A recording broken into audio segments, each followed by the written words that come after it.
औज़ुबिल्लाहिमिनश्शैतानिर्रजीम बिस्मिल्लाहिर्रहमानिर्रहीम। मैं ये रिव्यू जो है मजहबी एतबार से ही दे रहा हूँ, लेकिन मूवी का नाम है जय भीम। और ये मूवी ज्योतिका और सूर्या जो तमिल एक्टर्स है, जो मैरिज कर लिए थे, वाइफ एंड हस्बैंड, प्रोड्यूस किए जय भीम।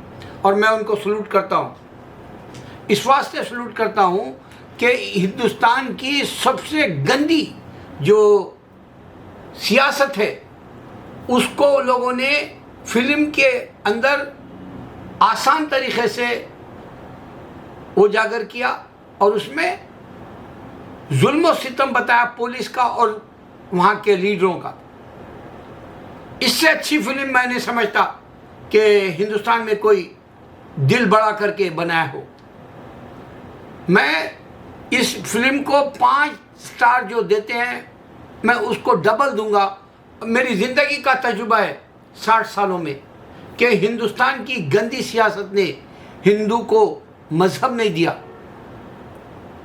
हिंदुस्तान के अंदर 4 मज़हब पिस के रह गए अंबेडकर के लॉ की वजह से।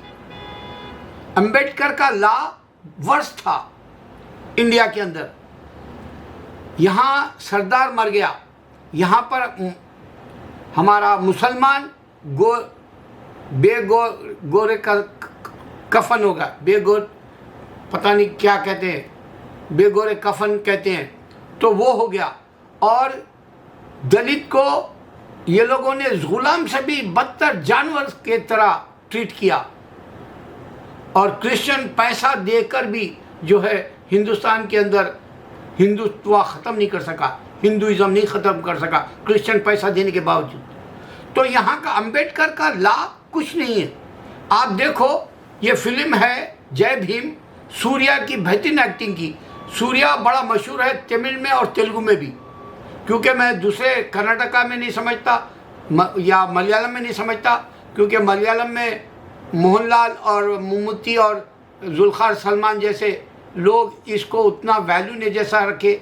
और कर्नाटका में भी इसी तरह से वहाँ के जो है बड़े बड़े एक्टर्स इसको आने नहीं दिए सूर्या को, लेकिन तेलुगु में भी ये जो है टॉप 10 में आ गया। तो इसने तेलुगु में मैं ये ज़बान में देखा, एक वक्त देवदास और माया बाजार के ज़माने में तमिल और तेलुगु की दोनों जो है फिल्म इंडस्ट्री और स्टूडियो जैसा एक था, और इसमें कोई फ़र्क नहीं होता था। सावित्री यहाँ भी काम करती थी, तमिल में भी काम करती थी। तो मैं श्रीदेवी को भी बता सकता हूँ तमिल में और तेलुगु में, जयसुधा है या फिर और भी एक्ट्रेसेस है।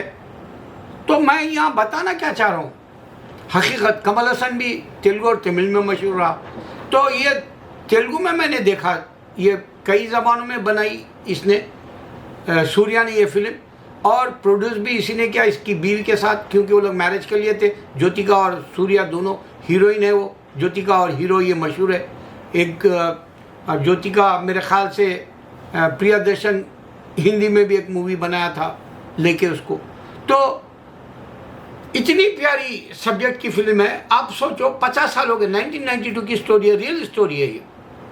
और वहाँ पर वोट डालने की आज़ादी नहीं है हरिजन गिरिजन ये जो है दलित को, बैकवर्ड क्लास वाले को। यहाँ तक के लीडर जुल्म कर रहा, यहाँ तक के उन लोगों का कोई जो है मुकाम नहीं है ज़मीन के एतबार से या घर के एतबार से या उनका जो है पासपोर्ट के एतबार से या उनके जो है एड्रेस के एतबार से। ये 50 साल की ज़िंदगी है हिंदुस्तान की, जो है ये जो अभी कंगना रनौत बोली थी 14 साल के 2014 में हम आज़ादी ग़ुलामी से हटे बोली। अरे ग़ुलामी तो अभी भी नहीं गई तुम्हारे पास, बेशरम तुम लोग नाशुक्रे हो। मुसलमानों ने जो है ये मुल्क तुमको दिलाया, इस वास्ते मुझे दर्द होता है तुम मुसलमान की हकीकत नहीं समझे। अंबेडकर की हकीकत इस वास्ते है कि हकीकत ये है कि अंबेडकर अमेरिका से जो है तालीम पा के लॉ लिख के दिया, इस वास्ते ये मुल्क में लॉ नहीं है।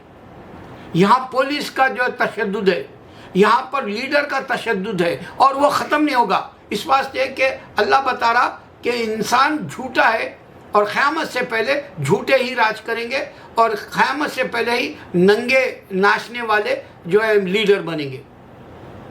और ये हकीकत खुल गई इंडिया से। और इसमें ख़ास बात यह है कि इंडिया के अंदर दबाता है हिंदू, मुसलमान को, क्रिश्चियन को, दलित को और सरदार को। अब सामने आ गया ये किसानों की बात।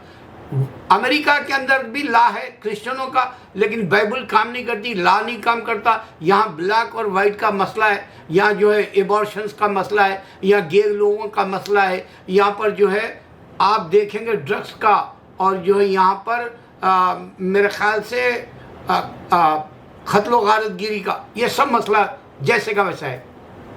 कानून कुछ नहीं कर सकता। कानून पहले से सिर्फ अल्लाह का एक है, वो कुरान वाहिद है जो अरबस्तान में है, और वो कानून अभी भी चल रहा। उसमें ऐसे आपको 4-4 मसले नहीं मिलेंगे जैसा हिंदुस्तान में दूसरे मज़हब को ड्रोन दिया जाता है, या अमेरिका के अंदर जो है इंसान के तासुब की वजह से उसका हक नहीं दिया जाता है। अल्लाह अकबर।